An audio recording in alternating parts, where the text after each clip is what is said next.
lab coat. You know, look at it, admire it, because it's here, okay?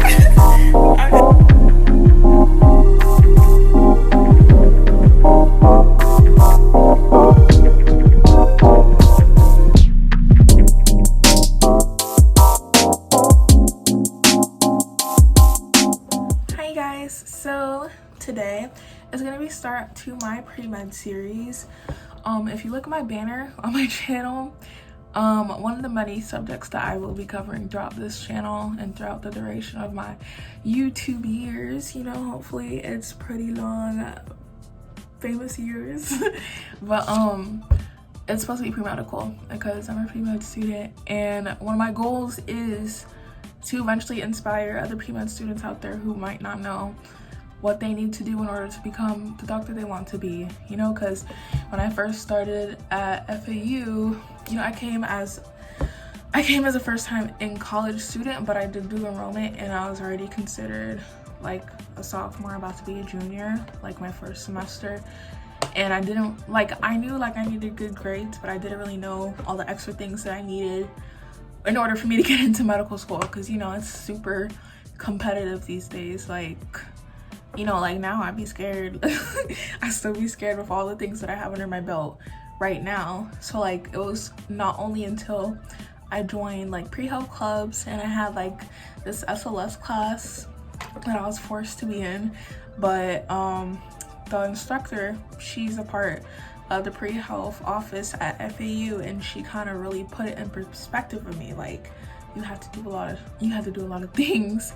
You have to a lot of things in your resume to make you look good when you're applying to these medical schools, you know, and to make yourself at least, you know, like competitive, because this field is super competitive. So it's like, within this pre-med series, I want to be able to, you know, spread information to other young pre-meds. Maybe you're in high school, or maybe you just got to college or something, or maybe you've been in college and you just don't know. You know, like stuff like that. I just want to be able to spread news within these series. I want to do it like episodes, like each episode has a piece of advice or a piece of like a questionnaire or like something I just learned, and I just want to share it with you guys. So that's what this series is going to be about. I'm still going to do all my other videos, but this is like one thing I've been wanting to start. I don't know why it took me like 2 months to start it, because I've been wanting to start it since I started my YouTube channel. But besides the facts, well, anyways, so this first video, how to get your extracurriculars in for med school.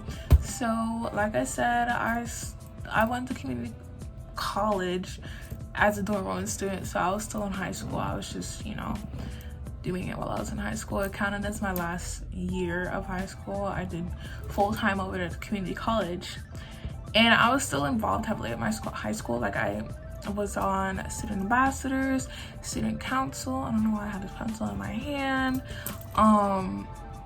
National Honor Society, you know, a bunch of stuff like that. And you know, I was able to volunteer a lot. I had a lot of volunteer hours under my belt, and I also volunteered at the hospital back home, and I volunteered in the NICU, and I volunteered in the mother and baby department. And volunteering in the NICU, because like I've been new, I wanted to be a neonatologist since like, I want to say like middle school, because like I always wanted to be a doctor, but like, you know, like I have a love for kids, like, even though they're not mine. Like, I don't want kids for a really long time, but like I love kids, I love babies. And I like, when I heard, like, I was like, you know, researching different fields of medicine, you know, and I saw neonatology, and I was like, oh wow, like this field looks really cool. And like, you know, like just learning about it, and like you're really a superhero to these families, and like being able to save a life that young, and like you're starting the basis for that life. Like, I don't know, I just been hooked on it ever since. Like, I was like, that's what I want to do. So like, whenever I started volunteering in the NICU, I started volunteering there when I was like 15, I think, yeah. So it like really solidified like that I really wanted to do that.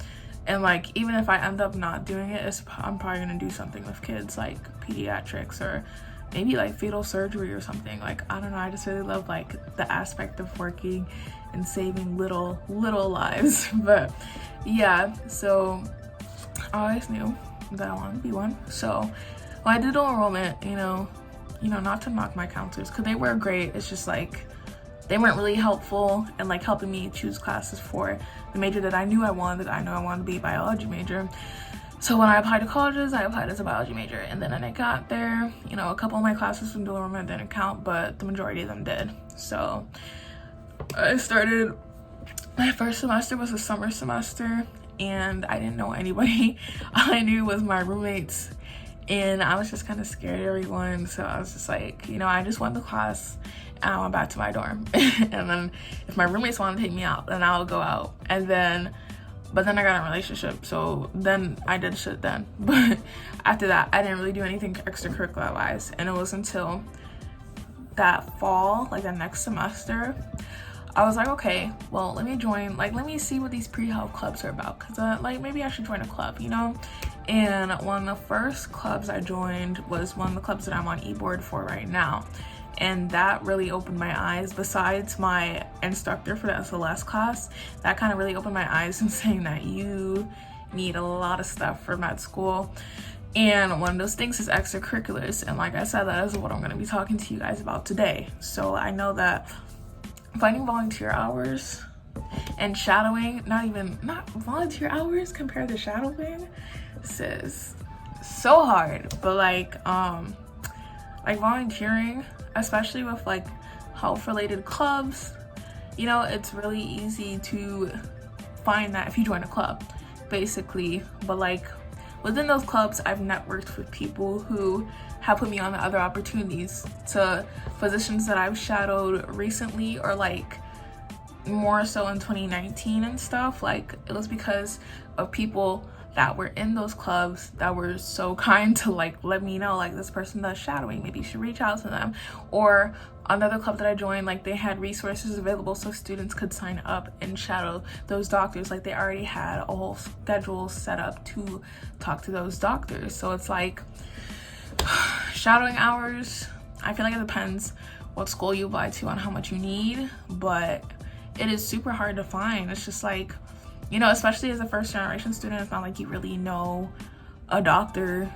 You don't really know a doctor to be like, hey, like, let me come shadow you, sis. Like, no, unless if I shadowed that doctor before, and if I shadowed them before, it's because of someone that I knew that was like, hey, you can call this person up and they'll let you shadow. You know, as you know, physicians are busy. You know, it's not easy for them to let as any old person from the streets come and shadow them, you know?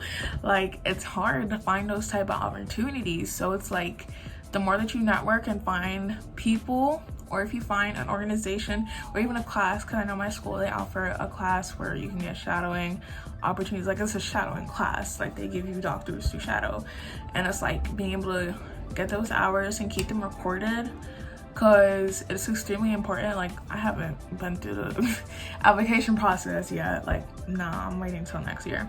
But it's just like, you need to have some type of proof. So like, actually, I'll show you guys.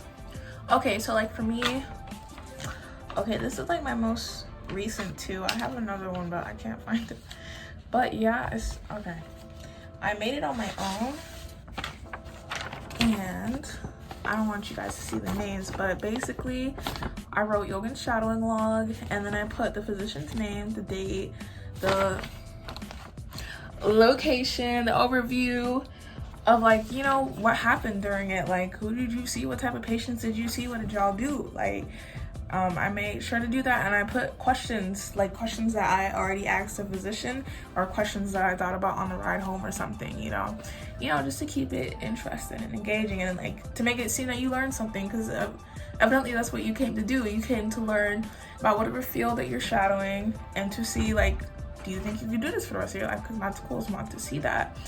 And then I put hours logged, my time in, my time out, and time in total. So y'all know I was there for 4 hours. You know, I was there for 4 hours, and I make sure that the doctors sign it. All these are signatures. This got wet, like this. I don't know why I showed y'all this copy, but that got wet, so that's why I'm saying. But all their signatures are on it, so, you know, I don't even write that good in cursive, so you can't say I forged it.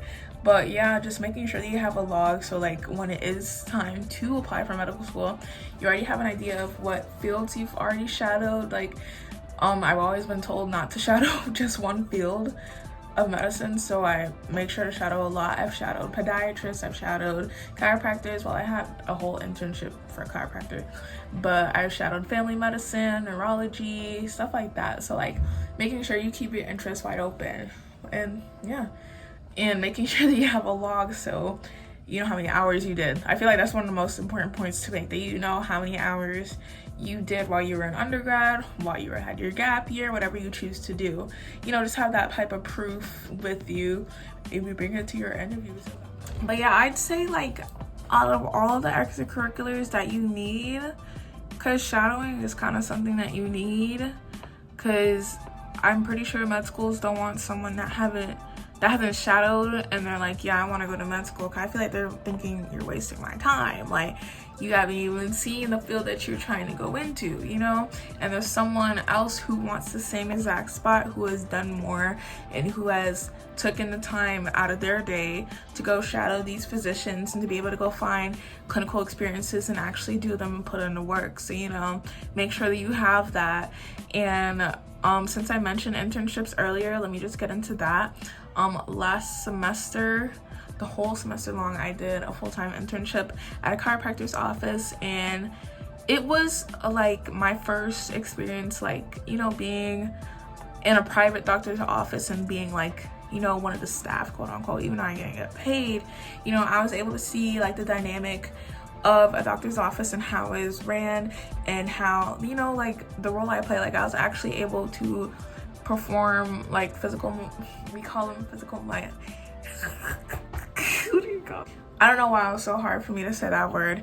Physiotherapy modalities on patients, right? So every time a patient came in, I was able to perform ultrasound or muscle stem therapies on them, and it was just like, it was my first experience like dealing with a patient and actually getting in touch with them, actually being able to say like, you know, the doctor's gonna be with you in a second. Like, it made me feel so official. Like, I love that. And so like, you know, being an assistant, because I know people be working as an assistant or something, I feel like those are good clinical experiences to get. But definitely internships, you know, chiropractic medicine wasn't ever something that I wanted to go into, but I knew it would be a good experience to help, you know, round my perspective. Like, even though I want to go into neonatology, why should I just settle on focusing on one field? Because I feel like that's gonna make me look very, very narrow-minded, and, you know, just being able to explore my options and see the other fields within healthcare. And I feel like having that internship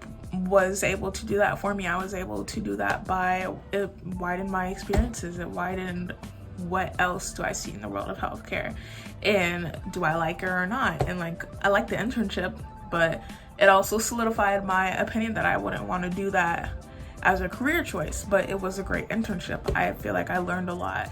Another thing I'm gonna get into, I mean, I kind of sort of covered it earlier, but volunteering. Like me, I volunteer like not even almost every week. I volunteer every weekend, okay? I'm in a lot of pre-health organizations. Like, anytime they have a volunteering event, I don't know, it's just ingrained in my mind to like go sign up for that. And then Saturday morning comes and I'm tired. I'm real tired, but like, I'm like, I know I gotta volunteer, so that's what I'm doing. And I'm also a volunteer at the local hospital here in Boca Raton. So I'm an emergency room volunteer, and I have been since spring of last year. So it's almost been a year as being an emergency room volunteer. And I mean, it's pretty cool because, you know, like I said, in high school, I was a NICU volunteer. So it's such a different environment. And, you know, being able to see the doctors and the nurses in that type of setting and seeing how they work under pressure, because there's a lot of pressure, and seeing the different patients and the different cases that come in, it's exciting. And you get volunteer hours for it too. Like, you know, sometimes it could be really exhausting. They make you do a lot, but it's a really cool experience. And I feel like if you're able to do that, or if you're like able to volunteer at your local hospital or at a clinic or something, take that opportunity, because you never know what you'll see, you'll never know what you'll learn. And again, you're getting volunteer hours and you need that. And it counts as clinical experience, maybe. I don't know. Don't take my word for that. But it's definitely an opportunity you shouldn't knock all the way. You know, like, go and see if you like doing it. And you can rack up a lot of hours too. So yeah, but aside from that, just volunteering with different organizations, or like if your school, like we have a lead and serve office, and every other like holiday, I guess you could say, they have a day of service and they send out emails to like the whole student body, like go on and take them. You might meet someone new, you might make a friend, you know, but it's cool to go get your hours up, because I'm pretty sure there's plenty of opportunities for you to go get some volunteer hours. Just find something that you would like to actually volunteer your time to. So that would be my advice on that. But another thing, it's not really required, but is definitely something you would like to have, you know, as like a little enhancer, leadership experiences. So like me in high school, I never, like anytime like a leadership experience like opened up, I never wanted to do it. I just never really saw myself as a leader. Like I'm actually really shy. Like, you might not believe that, but I actually am. So like talking in front of people makes me nervous, like people that I don't know like that, and talking to a huge crowd, like I don't like that. But like, I'm a YouTuber, and like now I've been kind of like getting better at it, you know, and I don't really make direct eye contact, but I should. But I don't know, I'm a work in progress, okay? But so like leadership, being able to find one, like let's say you've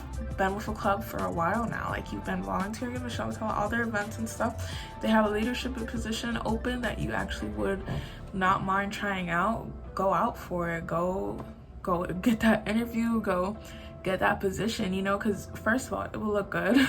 Second, it's just like being able to have that leadership experience and being able to have that experience under your belt, it will help. I feel like a good example of what will mold you into being a better leader is maybe you've seen an example within your club or maybe other clubs, I don't know, like just an example of what a bad leader is, you know, and seeing that makes you go, hey, that is something I don't want to do personally. And now that's molding you into a better person, because you're not going to do those bad examples that you see someone else leading by. Those are not the values that you uphold. So now you know not to do that, and now you know what better to do to be a better leader and to be a better person. And I feel like having a leadership position helps you build those communication skills, helps you build those people skills, it helps you build integrity, a lot of stuff that you need to be a doctor, a good doctor in general. So I feel like just having that under your belt will help you build a lot of skills and a lot of values that you need to be a successful doctor. So I feel like even though it's not really required, it is something that a lot of people who are in that competitive boat, that competitive like hub for med school have. Like they have a lot, they be on like 3 e-boards, you know, like dang. So, you know, trying to build on something like that is always helpful. So make sure to do something you like, actually. Like, please don't pick a club that you hate. Please don't pick a club that you hate. Pick a club that you've been with for like from the jump, like since you joined. You're like, okay, I love these people, I love the members in this, I love the values this club holds, I love what they do.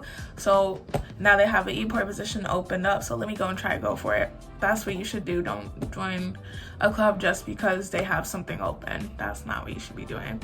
But the club that I'm in right now, that I'm e-board on, is a pre-health club. So I feel like it just matches because I'm pre-health, so I joined the pre-health e-board. But like, join whatever club you want. To be honest, I'm pretty sure they don't really care. You know, if you join the art club, I'm pretty sure people don't care that much. I mean, you still have a leadership position, you're still building those skills regardless. So this next thing, I'm still in the process of trying to get a professor to email me back. So I don't know if I'm that experienced to be talking about it. But another thing that you do really I want to say really need, but you really need is research. I don't know, it's just like a lot of schools increasingly over the years have required research for their applicants, you know, especially if you get published or something that looks amazing, okay? And like me, like, you know, like I always like science, you know, and like research has always been something that I wanted to do, but I've been so scared to like email a professor until the semester. I've emailed like 4 of them. It's crickets everywhere. But you know, hopefully one emails me back. I'm in a honors research course right now. And basically they're supposed to help you learn about research and learn how to dissect research articles and how to get into research and how to create thesis statements and stuff like that. But their main goal is to help you to get into research. So hopefully by the end of the semester, that's what actually happens for me. But at the end of the day, it's just a really good thing, because at the end of the day, medicine is constantly advancing. You know how it does that? Research. Like, how do you think we get all this new medicine? How do you think we get all these new cures, or how to get information on how to prevent certain diseases, or how not to do this or that because it will give you cancer or something like that? It's because of research. That's how we answer all our questions in the field of science. And like me personally, it's not only because I want to go to med school, but it's also because I feel like it helps me to know that now that I'm working with medicine, why would I not help with the advancement of medicine? You know what I mean? Like, I feel like when I do get into research, it's going to be something I want to carry on even throughout medical school, and hopefully as a doctor as well. Maybe I can help find a cure to a new disease someday, or help people understand why they shouldn't do this because it causes heart attacks or something, you know? Like, I want to be able to find something new that helps a lot of people in the long run, you know, something new that helps people that are suffering from a disease or from some unknown phenomenon right now, you know what I mean? Like, I want to be able to be a part of that. I want to be able to have, not really per se like have my name on that, but I really do want to be able to help people with that and be the reason why all these lives are being saved. So research is really something you should look into for sure. And if you don't, I mean, there's schools that don't care, but there's a lot of schools that do care. So that's something you should definitely consider. Okay, so I'm pretty sure I said mostly everything that I wanted to say, but this last thing is personal time, personal hobbies. They want to see that you do stuff outside of medical activities. I know it's crazy, like you expected me to have a real life, but yeah, they want to see that. So make sure to take time to yourself as well. Make sure to find things that you actually like that's outside of medicine. Maybe you like playing sports, maybe you like knitting, maybe you like sewing, maybe you like YouTubing, or like you start your own business or something, you know, not little things, but like things that make you you, things that make you unique, because not everyone is going to have the same hobbies that you do. Not everyone is going to use their spare time in the same way that you do.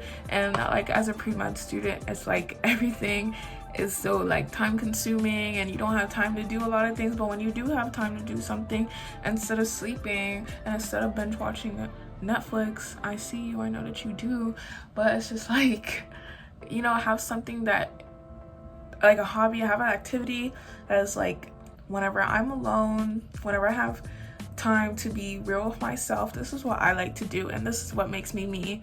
And I feel like that's such an important thing to build on now, because I feel like along the way a lot of us lose that, and then we're stuck trying to have to find it again. But make sure that you have that, and make sure you're building on that foundation that, yeah, this is what makes me happy, and this is an activity that I like doing. I like bringing my close friends to it to do it with me, you know, stuff like that. Like, I like swimming and this is my getaway zone or something like that, you know. Just having personal activities that you can speak about that makes you truly happy is something that they also want to see. So yeah, but yeah, pretty much that was it for my first episode of the pre-med series. I really hope you guys like it. If you guys have suggestions or like videos you want me to do next, like topics you want me to do next, put them in the comments, like down below, like now, like please, like please, okay? Like I really hope you guys like this video. I hope this helps somebody, like give you an idea of like what you should be doing throughout your undergrad years, or if you're taking a gap year, you know, something that you should be doing. And yeah, there's extracurriculars, but make sure to focus on your curriculars too. Like, make sure your grades are good, because that will come back for you, you know. So make sure you get that done too. And yeah, good luck to all of us. Good luck to me, good luck to you. Even if you're not pre-med, like whatever you are, you know, like, good luck to you. We all got this, okay? And so yeah, thank you guys for watching my videos, and I appreciate it. I appreciate all the love, and make sure you hit the like button, the subscribe button, and make sure to comment any suggestions you have. But thank you guys so much.